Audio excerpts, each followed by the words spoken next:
Assalamualaikum warahmatullahi wabarakatuh. Pada kesempatan kali ini, saya Aditya Wayu Febri Kurniawan akan membahas analisis KI, kompetensi inti, kompetensi dasar, dan pembahasan bab 4 buku belajar PPKN kelas 12.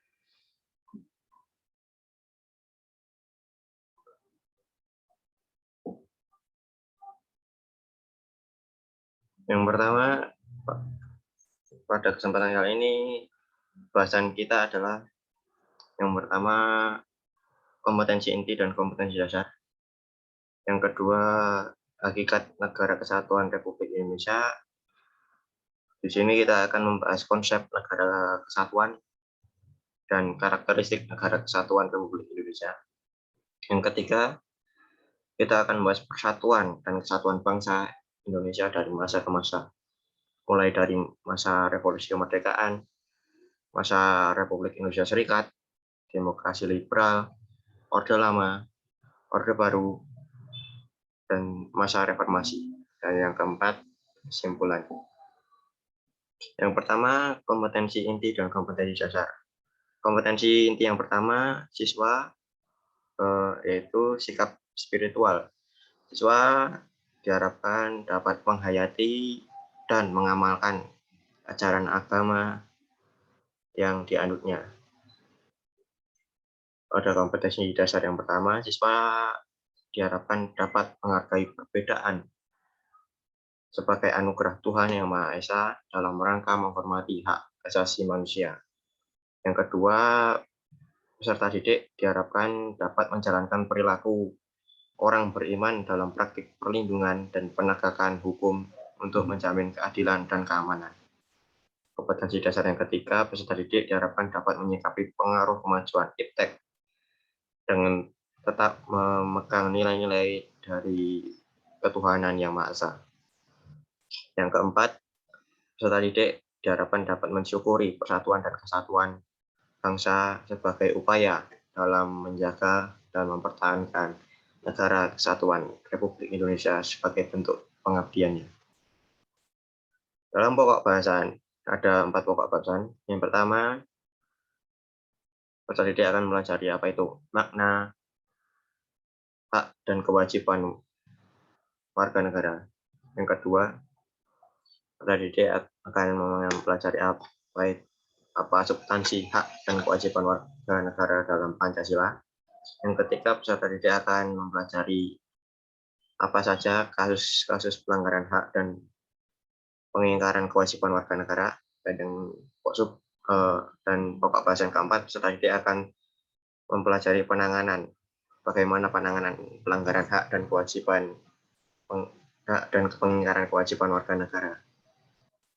Dasar pokok bahasan dalam pokok bahasan A dan B, peserta didik akan mempelajari apa itu hak dan kewajiban warga negara dalam nilai-nilai dasar Pancasila, dalam nilai-nilai instrumental sila-sila Pancasila, dan dalam nilai-nilai praktis nilai-nilai sila-sila Pancasila. Pokok bahasan C, peserta didik akan mempelajari penyebab terjadinya hak dan pengingkaran kewajiban, apa saja penyebab terjadinya, kemudian apa saja kasus pelanggaran hak warga negara, dan apa saja kasus pengingkaran kewajiban warga negara. Yang D, pokok bahasan D, peserta didik akan mempelajari bagaimana upaya pemerintah dalam penanganan kasus pelanggaran hak dan pengingkaran kewajiban warga negara, dan peserta didik akan mempelajari bagaimana cara membangun partisipasi masyarakat dalam mencegah terjadinya pelanggaran hak dan pengingkaran kewajiban warga negara. Kompetensi inti yang kedua yaitu sikap sosial. Di sini peserta didik diharapkan dapat mampu menunjukkan perilaku yang jujur, disiplin, tanggung jawab, peduli, gotong royong, kerjasama, toleran, damai, santun, responsif, dan proaktif sebagai bagian dari solusi atas berbagai permasalahan dalam berinteraksi secara efektif dengan lingkungan sosial dan alam serta dapat menempatkan diri sebagai cerminan bangsa dalam pergaulan dunia. Di dalam kompetensi dasar ini, peserta didik diharapkan dapat bersikap responsif dan proaktif terhadap pelanggaran hak dan pengingkaran kewajiban warga negara dalam kehidupan berbangsa dan bernegara.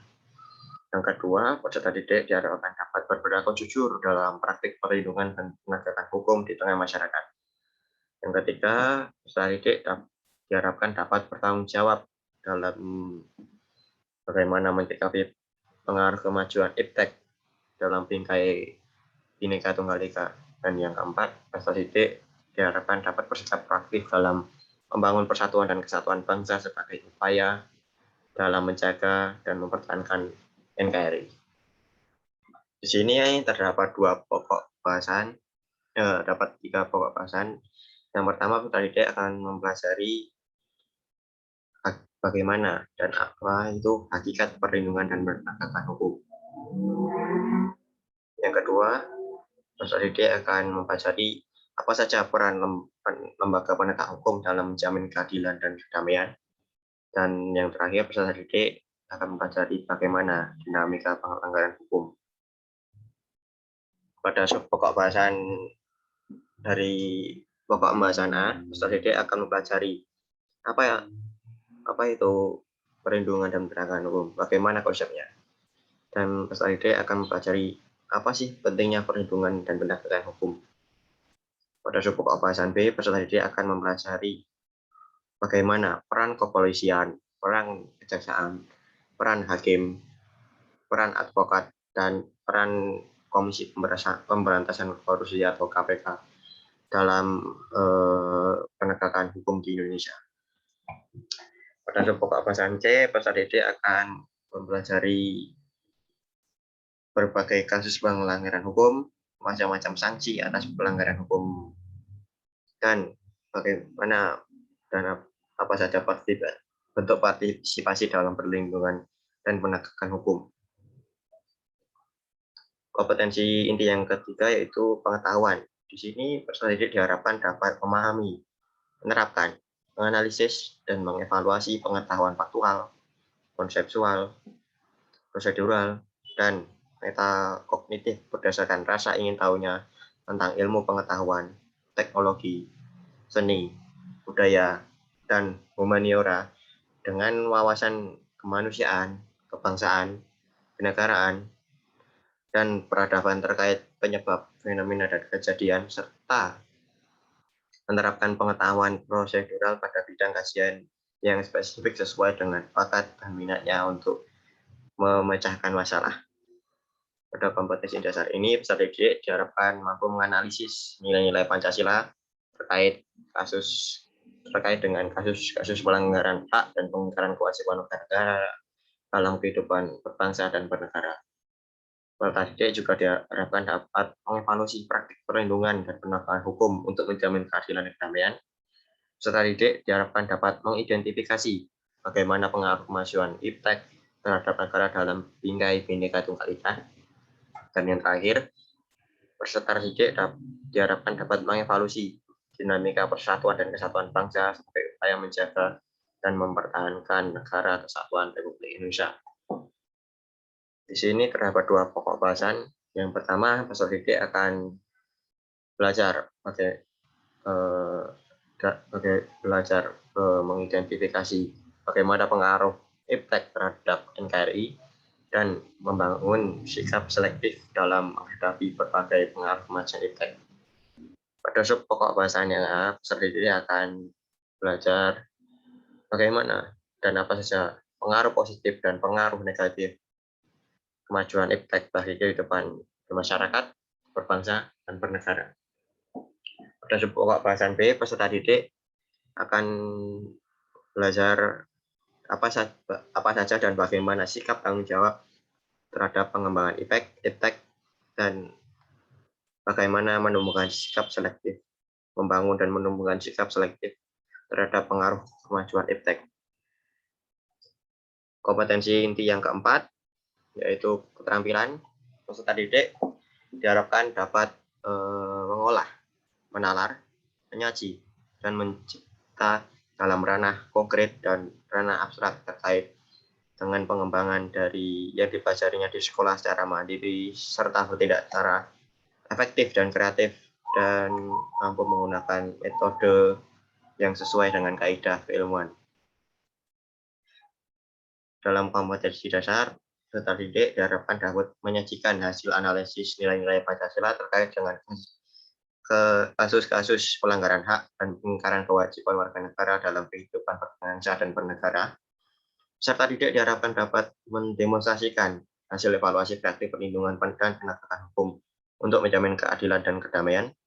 Peserta didik diharapkan dapat mempresentasikan hasil identifikasi pengaruh kemajuan iptek dalam Bhinneka Tunggal Ika, dan peserta didik diharapkan mampu merancang dan mengkampanyekan persatuan dan kesatuan bangsa sebagai upaya untuk mempertahankan NKRI. Di sini terdapat dua pokok bahasan. Yang pertama, yaitu peserta didik akan belajar tentang hakikat Negara Kesatuan Republik Indonesia, dan peserta didik akan belajar persatuan dan kesatuan bangsa Indonesia dari masa ke masa. Pada sub pokok bahasan keempat, peserta didik pokok bahasan yang A, peserta didik akan mempelajari tentang konsep negara kesatuan dan karakteristik NKRI. Pokok bahasan B, peserta didik akan mempelajari persatuan dan kesatuan bangsa dari mulai masa revolusi kemerdekaan, masa Republik Indonesia Serikat atau RIS, masa demokrasi liberal, orde lama, orde baru, dan masa reformasi. Yang kedua, kita akan membahas hakikat Negara Kesatuan Republik Indonesia. Yang pertama, konsep negara kesatuan atau unitarisme. Negara kesatuan adalah negara bersusun tunggal. Negara bersusun tunggal dapat diartikan yaitu kekuasaan untuk mengatur seluruh daerahnya berada di tangan pemerintah pusat. Pemerintah pusat memegang kedaulatan baik ke dalam maupun keluar. Berarti pemerintah pusat memegang kedaulatan sepenuhnya.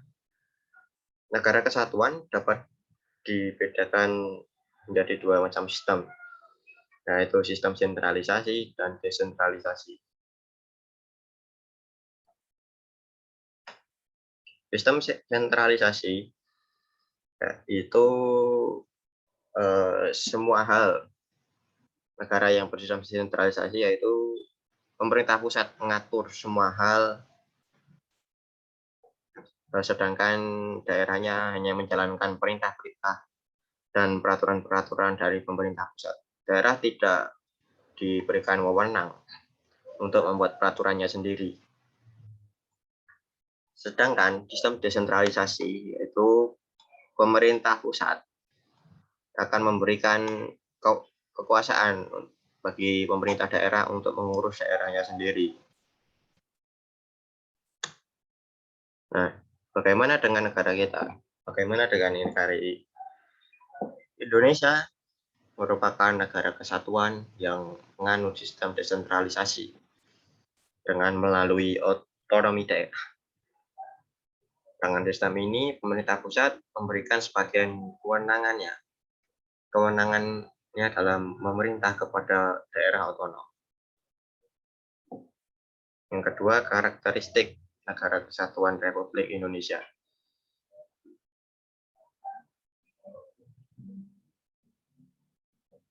Wujud Negara Kesatuan Republik Indonesia semakin kokoh setelah dilakukan perubahan dalam Undang-Undang Dasar Negara Republik Indonesia tahun 1945 yang dimulai dari adanya ketetapan oleh MPR yang salah satunya adalah tidak mengubah pembukaan UUD 1945 dan tetap mempertahankan Negara Kesatuan Republik Indonesia sebagai bentuk final dari negara bagi bangsa Indonesia. Perubahan UUD 1945 ini mengukuhkan keberadaan Indonesia sebagai negara kesatuan dan menghilangkan keraguan terhadap pecahnya NKRI. Contohnya dibuktikan pada pasal 1 ayat 1 yang berbunyi, Negara Indonesia ialah negara kesatuan yang berbentuk republik. Ini menegaskan bahwa Indonesia adalah negara kesatuan.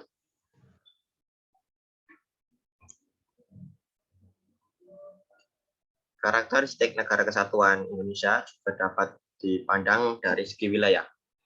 Contohnya pada pasal 25A UUD 1945 menentukan bahwa negara kesatuan Republik Indonesia adalah sebuah negara kepulauan yang berdiri Nusantara dengan wilayah yang batas dan hak-haknya ditetapkan oleh undang-undang. Pada alinea keempat pembukaan Undang-Undang Dasar 1945 juga menegaskan bahwa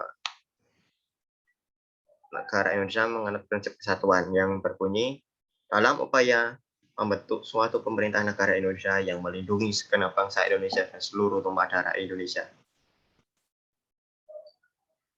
Yang pembahasan ketiga yaitu kita akan membahas persatuan dan kesatuan bangsa Indonesia dari masa ke masa.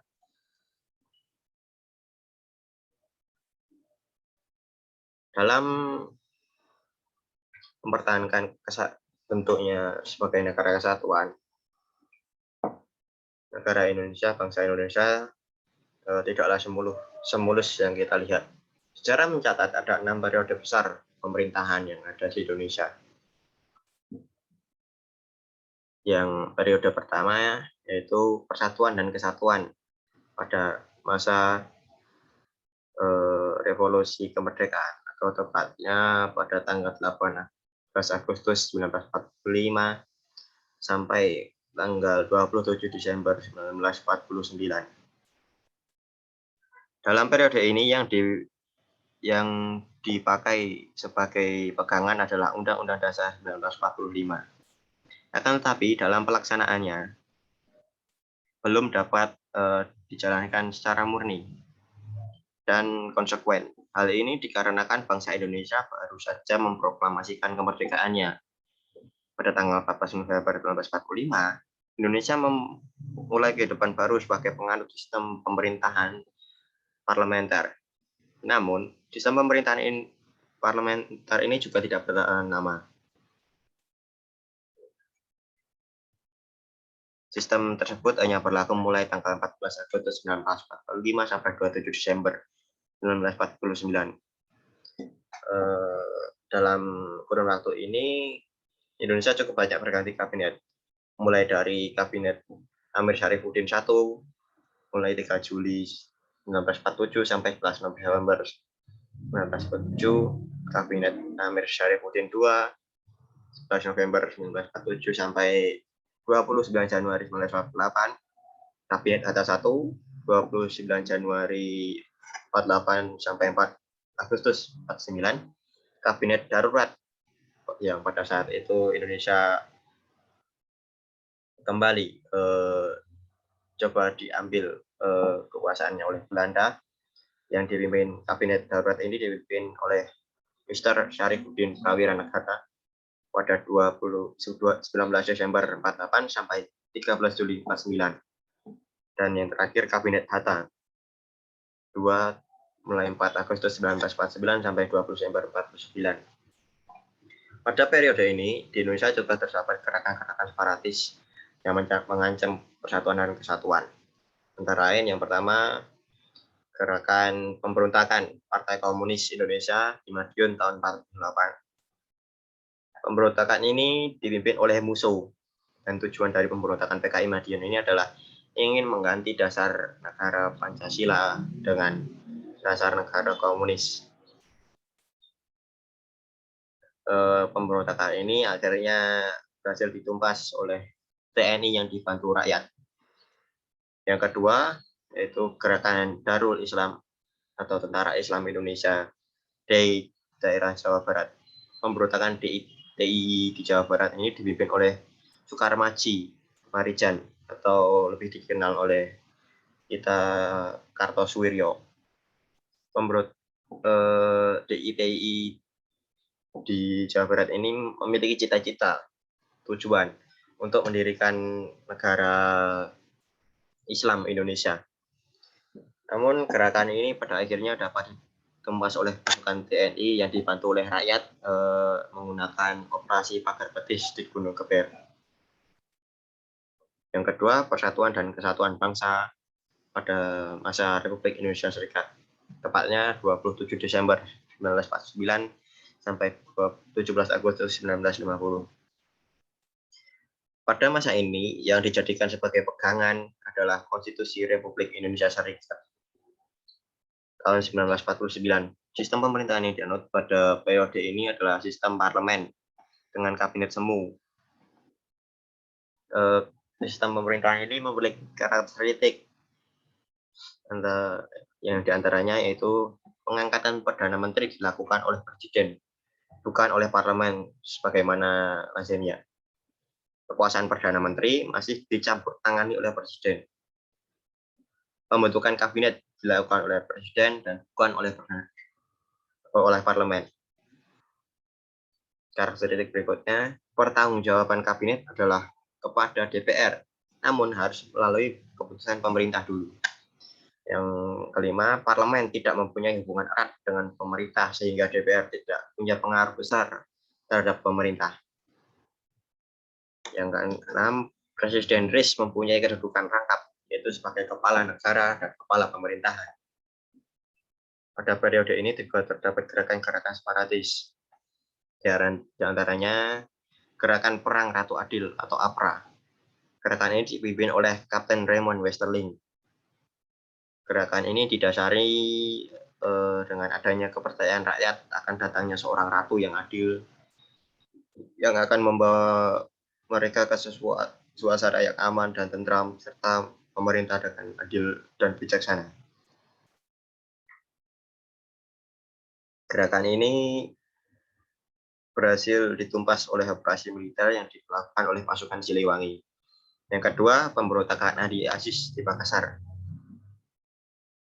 Pemberontakan ini dipimpin oleh Andi Aziz dan terjadi di Makassar pada bulan April, diawali pada bulan April 1950. Yang ketiga, Gerakan Republik Maluku Selatan. Gerakan pemberontakan RMS ini dipimpin oleh Mr. Dr. Christian Robert Stephen Sumogil yang menolak dengan adanya pembentukan NKRI dan memproklamasikan berdirinya Republik Maluku Selatan pada 25 April 1950. Mereka ingin merdeka dan melepaskan diri dari wilayah NKRI. Namun melalui ekspedisi militer, beberapa anggotanya akhirnya ditangkap. Gerakan ini berhasil ditumpas. Yang ketiga, Persatuan dan Kesatuan Bangsa pada masa demokrasi liberal. Pada periode ini, Indonesia menggunakan Undang-Undang Dasar Republik Indonesia Sementara, Undang-Undang Dasar Sementara tahun 1950. Bentuk negara Indonesia pada periode ini yaitu negara kesatuan yang kekuasaannya dipegang oleh pemerintah pusat. Sistem pemerintahan yang dianut adalah sistem parlemen dengan kabinet parlemen yang dipimpin oleh Perdana Menteri. Namun sistem pemerintahan parlemen ini juga tidak berjalan dengan baik, hingga Presiden akhirnya mengeluarkan dekret Presiden tanggal 5 Juli tahun 1959. Hal ini tercermin dengan sering terjadinya pergantian kabinet dalam kurun waktu hanya 5 tahun. Tercatat ada 7 kabinet, pergantian 7 kabinet dalam kurun waktu 5 tahun. Antara lain Kabinet Nasir, Kabinet Sukirman, Kabinet Wilopo, Kabinet Ali Sastromijoyo I, Kabinet Burhanuddin Harahap, Kabinet Ali Sastromijoyo II, dan yang terakhir Kabinet Juanda. Pada periode ini di Indonesia juga terjadi gerakan-gerakan separatis di daerah, antara lain Gerakan Darul Islam atau Tentara Islam Indonesia yang terjadi di daerah Sulawesi Selatan, Aceh, dan Kalimantan Selatan. Yang kedua, adanya pemberontakan PRRI atau Permesta. Pemberontakan PRRI atau Permesta ini terjadi di Sulawesi yang disebabkan oleh kurang harmonisnya hubungan antara pemerintah pusat dan pemerintah daerah. Berikutnya, persatuan dan kesatuan Indonesia pada masa Orde Lama yang dimulai setelah dekret Presiden tanggal 5 Juli 59 sampai 12 Maret 66. Pada periode ini, Indonesia kembali menggunakan Undang-Undang Dasar 1945. Sistem pemerintahan yang dianut pada periode ini adalah sistem dengan demokrasi terpimpin. Pelaksanaan pemerintahan pada periode ini, meskipun berdasarkan Undang-Undang Dasar 1945, namun kenyataannya banyak terjadi penyimpangan-penyimpangan terhadap Pancasila dan UUD 1945. Penyimpangan-penyimpangan tersebut yang antara lain pertama, membentuk pembubaran DPR hasil pemilu dan menggantikannya dengan DPR gotong royong yang anggotanya diangkat dan diberhentikan oleh Presiden. Penyimpangan kedua yaitu membentuk MPRS yang anggotanya diangkat dan diberhentikan oleh Presiden. Yang ketiga, penetapan Insinyur Soekarno sebagai Presiden seumur hidup oleh MPRS. Keempat, pembentukan Front Nasional melalui yang anggotanya berasal dari organisasi kemasyarakatan dan organisasi sosial politik yang ada di Indonesia. Dan yang kelima, terjadinya pemerasan dalam penghayatan Pancasila. Pancasila pada periode ini diperas menjadi yang pertama menjadi 3 unsur menjadi Ekasila dan diperas lagi menjadi 1 unsur yang disebut Ekasila. Ekasila ini yang dimaksud adalah Nasakom, yaitu nasionalisme, agama, dan komunisme. Gerakan Nasakom inilah yang memberi peluang bangkitnya kembali Partai Komunis Indonesia. Yang kelima, persatuan dan kesatuan bangsa Indonesia pada masa Orde Baru 11 Maret tahun 66 sampai 21 Mei 1998. Prioritas utama yang dilakukan oleh pemerintah Orde Baru yaitu bertumbuh pada pembangunan ekonomi dan stabilitas nasional yang mantap. Ekses dari kebijakan tersebut adalah digunakannya pendekatan kemanusiaan dalam rangka mengamankan pembangunan nasional.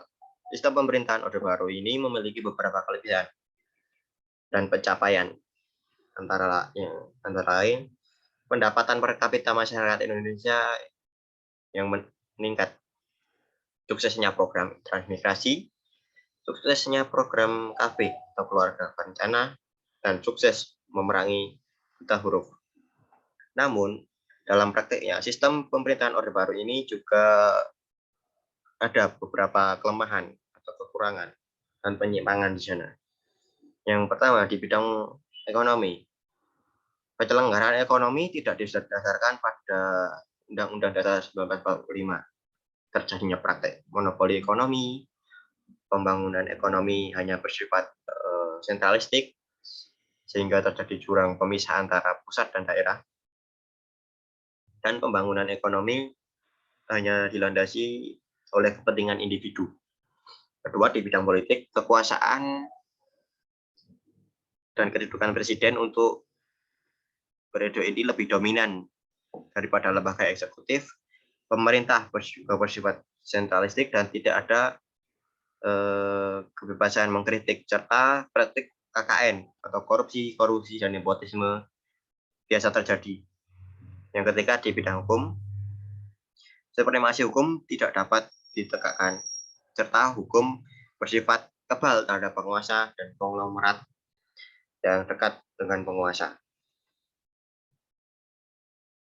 Persatuan dan kesatuan Indonesia pada masa reformasi, yaitu mulai 21 Mei 1998 sampai sekarang. Periode ini disebut era reformasi, karena pada periode ini Indonesia melakukan perubahan besar. yang ditandai dengan di amandemennya UUD 1945 sebanyak 4 kali oleh MPR, yaitu pada tahun 1999, tahun 2000, 2001, dan 2002. Amandemen UUD 1945 ini pada hakikatnya tidak mengubah sistem pemerintahan di Indonesia, tetapi mengubah peran dan hubungan presiden dengan lembaga eksekutif. Jika dulu presiden lebih dominan, kini peran presiden lebih seimbang dengan lembaga-lembaga negara. Selain itu, amandemen ini juga mengubah struktur ketatanegaraan Indonesia. Perubahan-perubahan yang terjadi setelah pada Undang-Undang Dasar 1945 setelah amandemen, antara lainnya kedaulatan berada di tangan rakyat dan dilakukan menurut Undang-Undang Dasar. MPR yang merupakan negara bikameral anggotanya terdiri dari DPR dan DPD. Presiden dan wakil presiden dipilih langsung oleh rakyat. Presiden memegang jabatan selama 5 tahun dan dapat dipilih kembali dalam masa jabatan yang sama untuk 1 kali masa jabatan. Pencantuman hak asasi manusia yang ada di pasal 28A sampai 28C, penghapusan Dewan Pertimbangan Agung sebagai lembaga tinggi negara, Presiden bukan mandataris MPR, MPR tidak lagi menyusun GBHN, garis-garis besar haluan negara, pembentukan Mahkamah Konstitusi dan Komisi Yudisial, anggaran pendidikan minimal 20%, bentuk negara kesatuan tidak boleh diubah, penjelasan Undang-Undang Dasar 1945 dihapus. Baik, kesimpulan pada pembahasan kali ini, perjuangan bangsa Indonesia dalam menjaga keutuhan dan kesatuan negara Republik Indonesia selama ini tidak berjalan dengan sangat mulus. Ada beberapa pihak yang ingin dan telah mengancam persatuan dan kesatuan NKRI. Namun pada akhirnya persatuan dan kesatuan bangsa masih tetap dijaga sampai ini berkat perjuangan seluruh rakyat Indonesia. Kita sebagai generasi penerus harus terus memperjuangkan persatuan dan kesatuan NKRI. Kita tidak boleh sampai terhasut dengan upaya-upaya untuk memecah belah, baik itu di bidang apapun. Kita sebagai generasi penerus harus tetap menjaga persatuan dan kesatuan NKRI selamanya. Baik, terima kasih. Itu saja yang dapat saya sampaikan. Bila ada kurang lebihnya mohon maaf. Wassalamualaikum warahmatullahi wabarakatuh.